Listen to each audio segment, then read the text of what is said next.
কিয়ামতের দিন উম্মতের জন্য কাঁদতে কাঁদতে কবর থেকে উঠবে। আপনাদের ভিতরে দিল নাই, থাকলে আমার ভিতরও নাই, মরা যাওয়ার কথা ছিল। আল্লাহ রসুল কবর থেকে কাঁদতে কাঁদতে উঠবে আর বলবে আইনা উম্মতি।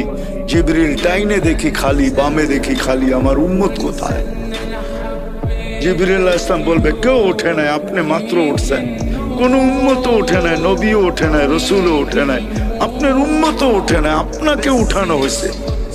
চিন্তিত হয় না, যাবে মাকামে মাহমুদে বসবে না। আল্লাহ দুটেই চেয়ার বানাইছেন, একটা নিজের জন্য, একটা বন্ধুর জন্য। আপনি মাকামে মাহমুদ চিনেন না।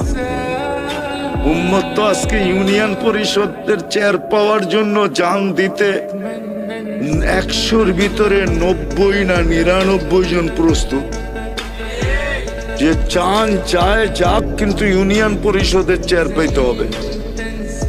ওই উম্মতের রসুল মুহাম্মদুর রাসূলুল্লাহ সাল্লাল্লাহু আলাইহি ওয়াসাল্লাম মাকামে মাহমুদ পাবেন, বসবেন না।